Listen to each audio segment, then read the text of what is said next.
जय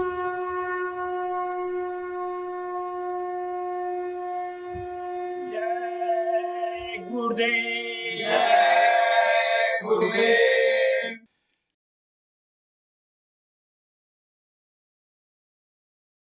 जय गुरुदेव। जय गुरुदेव।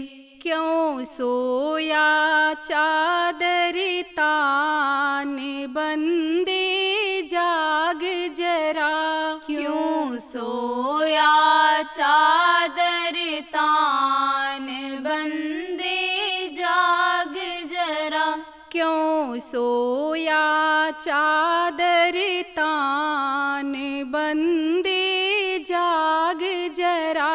क्यों सोया चादर तान बंदे जाग जरा।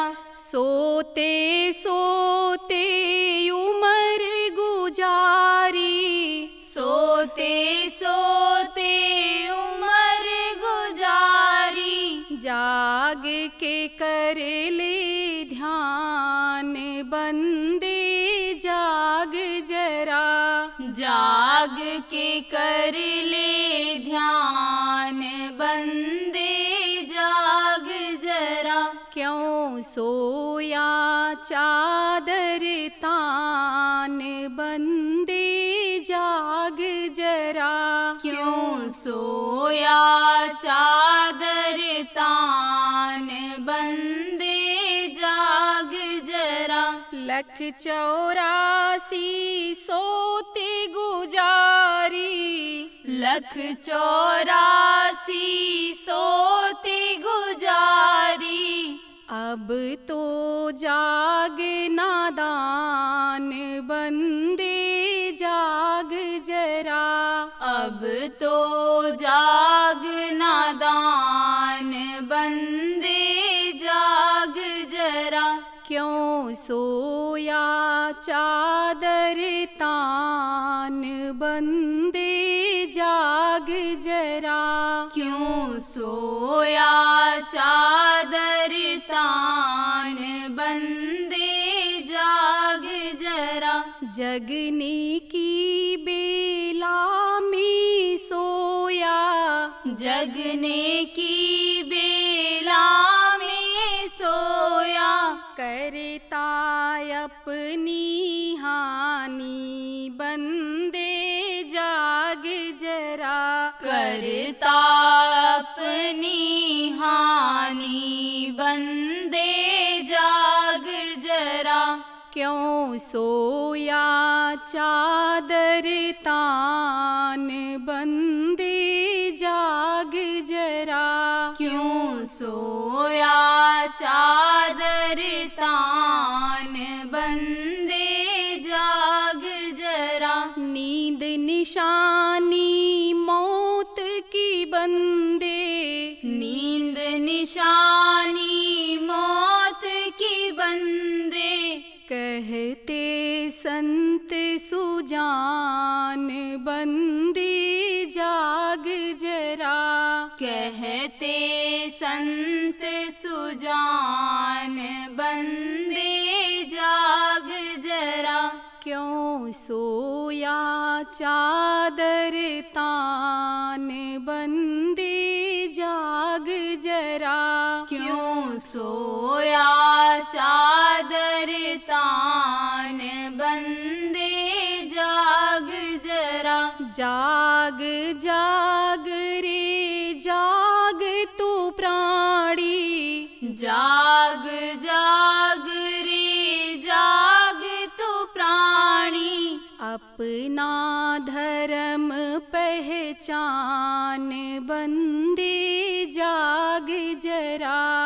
अपना धर्म पहचान बंदे जाग जरा। क्यों सोया चादर तान बंदे जाग जरा। क्यों सोया चादर तान बंदे जाग जरा। संतों की संगत में जाके, संतों की संगत में जाके, सच का पावे ज्ञान बंदे जाग जरा। सच का पावे ज्ञान बंदे जाग जरा। क्यों सोया चादर तान बंदे जाग जरा। क्यों सोया चादर तान बंदे जाग जरा। दास गुरु पूरे से मिलके, दास गुरु पूरे से मिलके, कर अपना कल्याण बंदे जाग जरा। कर अपना कल्याण बंदे जाग जरा। क्यों सोया चादर तान बंदे जाग जरा। क्यों सोया चादर तान बंदे जाग जरा। जय गुरुदेव। जय गुरुदेव।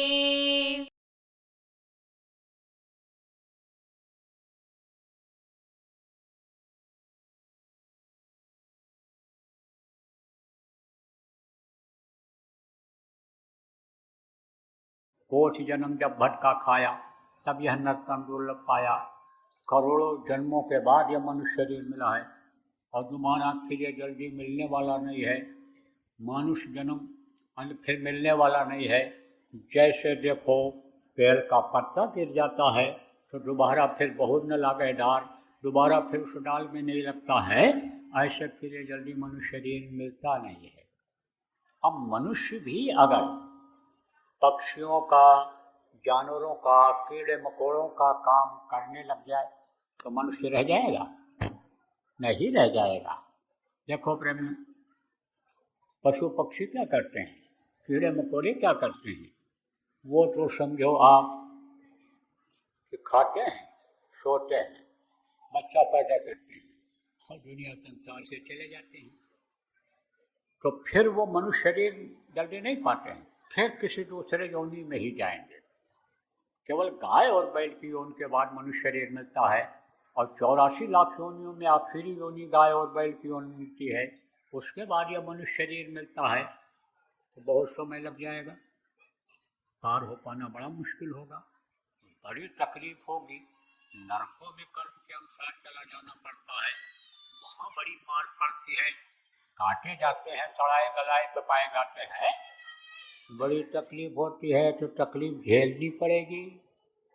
इसलिए मनुष्य शरीर पाने का मतलब आप ये समझो, ये भगवान के प्राप्ति के लिए, देवी देवताओं के दर्शन के लिए ये हमको आपको मिला है। लेकिन उसका कोई उपाय आपने किया? उपाय नहीं किया, सबने नहीं किया। कुछ लोगों ने किया, कुछ लोग आप इसमें बैठे हो, आपको जब ज्ञान हुआ, भान हुआ, लोगों ने बताया, तब तो आपने उपाय जान लिया। नाम को आपने गुरु महाराज जैसे गुरु से ले लिया, लेकिन गुरु की बातों को आप ये समझो कि कम लोग पालन कर किए। तुम्हें गो की आँखों से सब देखते हैं पर पहचानते हैं कहीं थोड़े थोड़े। थोड़े लोगों ने गुरु को पहचाना, थोड़े लोगों ने पहचाना और गुरु की बातों पर विश्वास किया और गुरु से प्रेम किया। सबसे पहले तो विश्वास करना पड़ता है। देखो बच्चा होता है तो बच्चा अपने पिता को जानता है कि हमारे पिता हैं? नहीं जानता है। लेकिन माँ जब बता देती है कि ये तुम्हारे पिता हैं, तब पिता से प्रेम करने लग जाता है। पिताजी पिताजी पिताजी।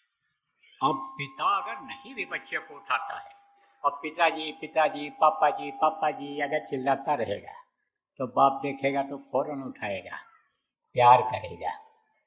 बच्चा अगर ज़्यादा प्रेम करता है पिता से, पिता नाराज भी हो तो वो प्रेम करने लग जाता है, क्योंकि औलाद उसी का है। इसी तरह से जितने भी जीव हैं औलाद सब उस प्रभु के हैं। उसको अगर हम याद करने लग जाएं, प्रभु से प्रेम हो जाए, तो आप समझो वो भी काम बन जाए। लेकिन आप कहोगे तो प्रभु को हम देखे नहीं, भगवान को तो हम देखे नहीं, तो हम कहाँ से प्रेम करेंगे? तो भगवान को देखने के लिए, भगवान की बातों को सुनने के लिए ही तो गुरु महाराज ने आपको नाम दिया। नाम बताए, किस नाम से तुम उसको पुकारोगे? जिस नाम के लिए गोस्वामी जी ने कहा, कलयुग केवल नाम आधारा, सुमेर सुमेर नर उतर पारा। इस नाम को याद करने से ये जो दुनिया संसार रूपी भवसागर है, इससे जीव पार हो जाएगा। नाम लिया तो बहुत संत सुखाई, नाम जपने से, नाम याद करने से ये भवसागर के जितने भी कष्ट हैं ये सब दूर हो जाएंगे। तो वो नाम आपको मिल गया। लेकिन नाम देने वाले को ही आप भूल गए, नाम देने वाले की ही बातों को आप नहीं मान रहे हो, गुरु से प्रेम नहीं कर रहे हो। अगर उनसे आप थोड़ा भी, गुरु से ही अगर आप प्रेम कर लो तो गुरु ही प्रभु से मिलाते हैं। बगैर गुरु के एक कदम आगे कोई जा नहीं सकता है। लेकिन हड्डी मांस के शरीर वाले गुरु अंदर में जीव को पार नहीं करते हैं। वो जो उनकी पहुंच वाले होते हैं, उनके जानकार प्रभु के होते हैं, वो गुरु जब मिलते हैं तब वो अंदर में भी मदद करते हैं, बाहर भी मदद करते हैं। इसीलिए कहा गया, पानी पिए छान कर, गुरु करे जानकर। सोच समझ करके गुरु करना चाहिए, गुरु करना चाहिए। गुरु वही जो शब्द से नहीं, जो शब्द से जुड़ा हुआ हो, शब्द से प्रेम करता हो, ऐसा गुरु बनाना चाहिए। तो प्रेम मिले तो आपको शब्द सुने ही गुरु। गुरु महाराज शब्द सुने ही गुरु थे, पूरे गुरु थे, समर्थ गुरु थे। लेकिन उनसे प्रेम करने की जगह 24 घंटा पुत्र से, परिवार से, पत्नी से, पति से, धन से, दौलत से, ईंट पत्थर के मकान से, इनसे प्रेम करने लग गए। अरे भाई, जैसी प्रेत कुटुंब थे वैसे गुरु से होए। अब कह कबीर अनिता भगत का पला न पकड़े कोई, उसका कोई पला नहीं पकड़ सकता है, रोक नहीं सकता है। उतना ही प्रेम कर लो जितना परिवार से करते हो। लेकिन वो भी नहीं हो पा रहा है। कम से कम जिनको नामदान मिल गया, आप लोग गुरु से ही प्रेम कर लो। 24 घंटे में गुरु को ही याद कर लो। कितनी देर? अरे कहा गया भजन करो आठों याम, कहा गया आठों याम भजन करो, आठों याम उसको याद करो। अब कहोगे आठ आम क्या होता है? आठों आम क्या होता है?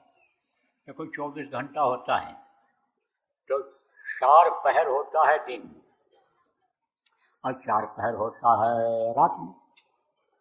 सुबह अपराह्न, फिर मध्याह्न और फिर उसके बाद फिर सायंकाल का समय होता है, अपराह्न होता है। देखो आपको समझा दें, सूरज जब निकलता है तब वो जो समय होता है वो पहला समय होता है दिन का, और दूसरा जो होता है जब धूप एकदम सिर पर लगती है वो समय होता है। तो आप ये समझो कि जैसे ऐसे हाथ नीचे किया रहो, तो अब हाथ नीचे है तो समझ लो ये शुरुआत हुआ। और उसके बाद में जब ऐसे हाथ आपने किया, इस तरह से किया, तो समझ लो कि सिर पर सूरज लग रहा है। और फिर उसके बाद में आपने फिर ऐसे हाथ कर लिया इस तरह से, तो समझ लो कि ये जो न्यून कोण जिसको बच्चों कहते हो जब बना, तो समझ लो कि ये अपराह्न हो गया। ये 4-5 बजे तक का समय होता है, सूरज डूबने से पहले तक का तो समय होता है। सायंकाल होता है सूरज डूबने का समय। ऐसे ही रात में भी समय होते हैं। तो ये जो 3-3 घंटे का होता है, पहर होता है, उसको पहर कहते हैं, आठों याम कहते हैं। पहर माने समय होता है। तो कहा गया कि आठों याम याद करते रहो उनको।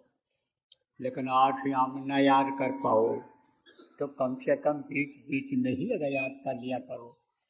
जितना अपने शरीर के लिए कर रहे हो, आप समझो परिवार के लिए, मान सम्मान इज्जत के लिए कर रहे हो, उसका कुछ ही हिस्सा अगर आप गुरु के लिए करो तो समझेंगे गुरु कि भाई हमारे लिए भी कुछ कर रहा है, हमको याद कर रहा है, तो गुरु दया करेंगे कि नहीं करेंगे। बगैर गुरु के दया के तो कोई एक कदम आगे नहीं बढ़ सकता है। माता पिता को भी इसीलिए गुरु बताया गया कि पैदा होते ही दूध पीना सिखाती है। बच्चा जब पैदा होता है दूध पीना तक नहीं जानता है, तो माँ क्या करती है, उसके मुंह में स्तन डाल देती है। अब बच्चे के मुंह में जब कोई चीज़ जाए, अरे आपके मुंह में अगर कोई चीज़ चला जाए, कंकड़ पत्थर तिनका, तो इसे जीभ से ढकेल के बाहर निकालते हो। इसी तरह से बच्चे के मुंह में जब वो अनजान चीज़ जाती है तब उसको दबाता है, वो बाहर निकालता है, तो उसमें से दूध निकलता है और दूध अच्छा लगता है। माँ का दूध अमृत की तरह से होता है। माँ के पेट में जब बच्चा रहता है तब उसकी परवरिश कैसे होती है, वो जो शब्द रूपी अमृत उसको मिलता है, उससे वो जिंदा रहता है। तो वो जो माँ का दूध होता है अमृत तुल्य होता है। देखो बच्चों, जो है स्तनपान कराया करो। अब आजकल तो कहते हैं स्तनपान कराएंगे तो मालूम नहीं पड़ेगा कि मालूम पड़ जाएगा कि इसके बच्चे हैं। तो आप ये समझो, ये नहीं सोचना चाहिए। औलाद को आगे बढ़ाने के लिए, औलाद की तरक्की के लिए यानी ये दूध पिलाना जरूरी होता है।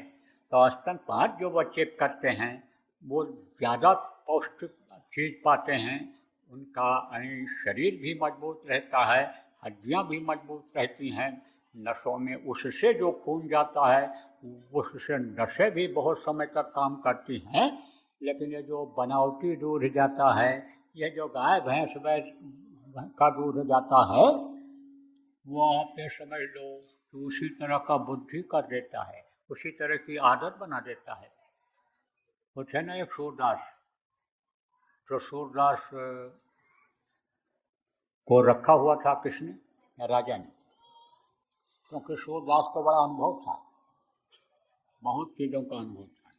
ये बताया ना कि इसको अंतर का जिसको अनुभव हो जाता है, तो सारी चीज़ें दुनिया की तो वहीं से बनाई गई, तो वो अनुभवशील व्यक्ति हो जाता है। तो सूरदास ने एक दिन कहा था राजा से कि आपको कोई नया काम करने को होगा तो राजन हमसे पूछ लिया करना। तो राजगुरु हुआ करते थे और राजगुरु के आदेश से जब राजा लोग काम करते थे, पूछ करके करते थे, तो उनको उसमें कामयाबी मिल जाती थी। तो घोड़ा घोड़ी बेचने के लिए सौदागर आए, राजा के बगीचे में ठहर गए। तो लोग गए देखने, बड़ी तारीफ की, मंत्रियों तक बात पहुंची, तो मंत्री लोग भी गए देखे, बहुत अच्छे अच्छे घोड़े घोड़ियाँ थीं। आए बोले राजा साहब, महाराज साहब आप भी चलिए खरीद लीजिए, घोड़े बहुत अच्छे हैं। तो गए, तो राजा को भी घोड़सवारी का शौक था, अस्तबल थे राजा के, कई घोड़े थे। तो राजा ने देखा, तो राजा को एक घोड़ी पसंद आई, एक घोड़ी पसंद आई। पसंद आई तो अब उन्होंने कहा भाई खरीदने से पहले सूरदास से पूछ लिया जाए। तो सूरदास को बुलाया गया। सूरदास बोले हम देख तो सकते नहीं हैं, लेकिन हम को आप छुआ दो घोड़ी को तो हम बता देंगे। तो वो ले गए, आदमी उनको पहुंचा दिया। पीछे से पूछ की तरफ से छूते हुए आए और जब कान के पास पहुंचे, कान को ऐसे देखे और कान पकड़े, तब बोले राजा ने कान पकड़ लो इसको लेने के लिए, अपना कान पकड़ लो, इस घोड़ी को कभी लेना मत। बोले क्यों? बोले ये जानलेवा घोड़ी है। जानलेवा? जानलेवा क्या? बोले आपकी जान ले लेगी। तो राजा बोले कैसे सूरदास बताओ, जान कैसे ले लेगी? बोले ये खूब तेज चलेगी, बहुत अच्छा चलेगी, दौड़ेगी, लेकिन ये जब थक जाएगी, गर्मी जब इसके बदन में आएगा और जहाँ कहीं भी पानी देखेगी आपको लेकर के उसमें डूब जाएगी, टूट पड़ेगी। और ये तो तैर कर आगे हो जाएगी, आप नीचे गिर जाओगे, डूब जाओगे, खत्म हो जाओगे। तो अस्पष्ट कहने में तो उनको कोई डर था। जिसके पास आध्यात्मिक शक्ति होती है, उसका रखवाला वो मालिक होता है, तो आदमी से वो क्यों डरेगा, राजा से क्यों डरेगा। राजा जिससे मांगता था उसको सूरदास का मिल रखा था, सूरदास को ज्यादा दे रखा था ऊपर वाले ने। राजा जिससे मांगता था तो वो क्यों डरते। सूरदास ने कहा जानलेवा हो जाएगी, इसको मत खरीदना। अब वो व्यापारी बिगड़ा, ऐसे कैसे हो सकता है। व्यापारी ने सोचा पैसा अच्छा मिल जाएगा, तो आगे भड़का दे रहा है था, तो कहा कि ये साबित करना पड़ेगा, उसको साबित करना पड़ेगा। जब पूछा राजा ने कि भाई सूरदास किस आधार पर आप कह रहे हो, कैसे कह रहे हो कि ये पानी में डूब जाएगी। बोले इसने भैंस का दूध पिया है, भैंस का। बोले भैंस का दूध कैसे ये पिएगी। तो बोले आप पता लगा लो। पता लगाया गया राजा का मामला कि ये पैदा कहाँ हुई थी, पली कहाँ थी घोड़ी, कैसे ये इसके पास पहुंची। कुछ ही दिनों में सब पता लगा लिया गया। उसी से पूछा तुमने कहाँ खरीदा था, उससे पूछवाया तुमने कहाँ से खरीदा था, सब पता लग गया। तो पता इसी बात का लगा कि जो आदमी भैंस पाले हुए था वही घोड़ी भी पाले हुए था। तो जब बच्चा दिया उसने घोड़ी ने, तो कुछ ही दिन में वो मर गई। समय आ गया, कुछ जानवर इस तरह के बना दिए गए। जैसे बिच्छू है ना, बिच्छू एक बार में 100 बच्चा देती है, लेकिन 100 से इतना प्रेम करती है कि हमेशा उसको अपने पीठ पर बैठाए रहती है। और वही बच्चे उसके जानलेवा हो जाते हैं। कैसे बच्चे जानलेवा हो जाते हैं, उनको वो उतारती नहीं है, और बच्चे बड़े होते हैं तो उनको भूख लगती है, तो उसी का पीठ का मांस और वो खाल सब खा जाते हैं बच्चे। भाई वो सब बच्चे खा जाते हैं। तो एक बार बच्चा देने के बाद कहा बिच्छू दोबारा बच्चा नहीं देती है। अरे जान नहीं रहेगा, मर जाएगी तो कहाँ से बच्चा देगी। इसीलिए कबीर साहब ने उदाहरण देकर समझाया कि कबीर गुर की भगत बिन बेटी बिच्छू होए, जन्म देते ही वंश को अपना जीवन खोए, मर जाती है। तो कुछ ऐसे जानवर और इस तरह के होते भी हैं, तो ऐसे होते हैं, वो बनाए गए इस तरह के। आप समझो एक एक बार 100 बिच्छू अगर जन्म बच्चा देती है और ना मरे, तो आप ये समझो कि 2-2, 3-3 महीने में, 4 महीने में बच्चे होने लग जाते हैं। जैसे कुत्ता बिल्ली, इनके बच्चे 3 महीने में, मांसाहारी जानवरों के बच्चे 3 महीने 4 महीने में पैदा हो जाते हैं। तो पता चला बिच्छू ही बिच्छू दुनिया में हो गए। तो उसने इस तरह से सिस्टम बना दिया। तो कुछ तो बना हुआ सिस्टम है, और कुछ ऐसा भी है कि संयोग पड़ता है, उम्र पूरी हो जाती है, योनि भोगने का समय पूरा हो जाता है तो शरीर छोड़ जाता है।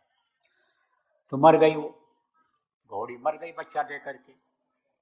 और ये घोड़ी जो हो गई थी उस समय बहुत छोटी थी। तो जिसने पाल रखा था घोड़ी को, उसके यहाँ भैंसें भी थीं, तो इसको भैंसों का दूध पिलाने लग गया, भैंस का पिलाने लग गया। किसको? इसी घोड़ी को। तो उसका रक्त आ गया उसके शरीर के अंदर में, उसी का बना रक्त। और भैंस को भी जब गर्मी लगती है तो पानी में कूदती है, कीचड़ में ही वो अपनी गर्मी को ठंड करने लग जाती है, ठंडा करने लग जाती है। तो ये तो कहानी लंबी है। तोल ताल कर हीरा परखूं, राजा परखूं बानी, कान पकड़कर घोड़ी परखूं, ताल ढाल से रानी, आपको सुनाया गया है पहले जो आप लोग हो। लेकिन मोटी बात ये समझो कि रक्त का असर होता है, दूध का असर होता है, अन्न का असर होता है। तो बच्चों स्तनपान बच्चों को कराना चाहिए। तो देखो समय निकला चला जा रहा है। मोटी बात आपको बता रहा था आपको, मोटी मोटी बातें बताऊंगा। मोटी बात आप ये समझो कि गुरु की जरूरत पैदा होते ही पड़ती है। पढ़ाई लिखाई के लिए चाहे हो, चाहे कोई काम धंधा सीखने के लिए हो, चाहे दुनिया की जानकारी के लिए हो, उसके लिए गुरु की जरूरत पड़ती है। इसीलिए देखो ये व्यवस्था बना दी गई, ये वर्ण व्यवस्था बना दी गई। इसीलिए बनाया गया कि जाते थे विद्यार्थी कहाँ, गुरुकुल में, स्कूल में पढ़ने के लिए जाते थे। फिर उसके बाद वहाँ से आते थे, फिर शादी ब्याह होता था, फिर बच्चे पैदा करते थे, नौकरी काम करते थे। और जब बुढ़ापा आती थी तो भगवान के भजन में 24 घंटा के लिए लोग लग जाते थे। इसीलिए तो वर्ण व्यवस्था बनाई गई थी। आज भी जरूरी। आपको उदाहरण देकर समझाऊं, जो बच्चे घर में ही पढ़ते हैं वो अनुशासित नहीं रह पाते। वो तो टट्टी करने भी चले गए, पेशाब करने भी चले गए। ट्यूशन पढ़ाने वाला भी सोचता है ज़्यादा टाइट करूँगा तो हमको वो ये तनख्वाह नहीं देंगे, छुड़वा देंगे। लेकिन स्कूलों में जाने वाले बच्चे अनुशासित रहते हैं, समय से पहुंचना, समय से सब काम करना सीख जाते हैं। किस तरह से गुरुजनों का आदर करना चाहिए, किस तरह से यानी विद्यार्थियों से व्यवहार करना चाहिए, किस तरह से क्या करना चाहिए, अच्छे स्कूलों में सारी बातें सीख जाते हैं। अब जब से ये व्यवस्था बिगड़ रही है तब से वो बच्चे बिगड़ भी जाते हैं। लेकिन जो घर पर बैठ कर के पढ़ाई कर लेते हैं उनको सामाजिक ज्ञान नहीं हो पाता है, इसीलिए सारी व्यवस्थाएं बना दी गई। देखो प्रैक्टिकल अगर कोई न करे तो किताब में पढ़ता रहे, कर पाएगा? नहीं कर पाएगा। प्रैक्टिकल नॉलेज जिसको कहते हैं वो ज़्यादा ज़रूरी होता है। आप देखो अगर लाइब्रेरियाँ ही खोल दी जाएँ, हम तो स्कूल खोलने की फिर क्यों ज़रूरत रहेगी? उसी में पढ़ कर के डिग्री लोग ले कर के सब काम कर लें, नहीं कर सकते हैं। इसलिए जो भी काम सिखाता है, सीखने जाना रहता है, सिखाता है, जिसको सिखाता है वो तो उसका शिष्य होता है, फॉलोअर होता है, आदेश का पालन करता है उनके, और वो गुरु कहलाते हैं। चाहे भौतिक गुरु हो, चाहे आध्यात्मिक गुरु हो, गुरु की ज़रूरत तो पड़ती है। अब आप पहली बार जो आए वो कहोगे भाई भौतिक गुरु किसको कहते हैं, आध्यात्मिक गुरु किसको कहते हैं? देखो कोई भी विद्या कोई पढ़ावे, चाहे मराठी पढ़ावे, चाहे हिंदी पढ़ावे, चाहे अंग्रेजी पढ़ावे, चाहे कोई लोहे का काम सिखावे, लकड़ी का काम सिखावे, सोने चांदी का काम सिखावे, कोई भी काम सिखावे तो वो गुरु होता है। वो है भौतिक गुरु। और आध्यात्मिक गुरु किसको कहते हैं? जहाँ का जीव तहाँ पहुँचा हुआ। ये जो जीवात्मा शरीर को चलाती है, जहाँ की है प्रभु की अंश है, इसको वहाँ पहुँचाते हैं, वो होते हैं आध्यात्मिक गुरु।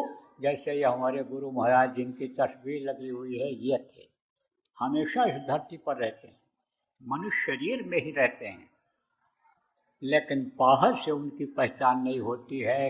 समर्थ गुरु की पहचान अंतर से होती है।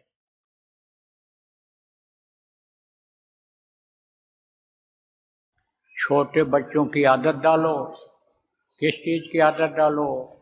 ध्यान भजन की नहीं करेंगे, नामदान वो सुन के भी जाएंगे तो वो याद तो कर लेंगे लेकिन करेंगे नहीं। क्या करेंगे? वो नाम धुनी करेंगे। तो जय गुरुदेव नाम जब रट जाएगा तो कहीं मुसीबत में भी अगर जय गुरुदेव नाम मुँह से निकल गया तो आपकी जो ये चिंता बनी रहती है कि पढ़ने के लिए बच्चा जा रहा है, ठीक ठाक वापस आएगा नहीं आएगा, जो फिक्र बनी रहती है कि आज के युग में पता नहीं कौन शराब पी करके बाइक चला दे, चढ़ा दे, गाड़ी चढ़ा दे, क्या कर दे, उस समय भी बचत गुरु महाराज की दया से प्रेमियों, बच्चों और बच्चों, उन बच्चों का अगर मुँह से जय गुरुदेव नाम निकल गया तो बचत तो हो जाएगी। इसलिए आदत डालो। जय गुरुदेव। सरकारी व गैर सरकारी अनुदान के लिए बिना सत्संगियों के सहयोग द्वारा जनहित के कार्यों में लगी हुई बाबा जय गुरुदेव धर्म विकास संस्था का मुख्यालय पिंगलेश्वर रेलवे स्टेशन के सामने मक्सी रोड, उज्जैन, मध्य प्रदेश में है। यहाँ पर सत्संग व नामदान का कार्यक्रम होता रहता है। अतः आप श्रोताओं से अनुरोध है कि बाबा उमाकांत जी महाराज के आश्रम उज्जैन एक बार परिवार सहित जरूर पधारिएगा। आपके सुझाव के लिए व्हाट्सएप नंबर 9575600700। जय गुरुदेव।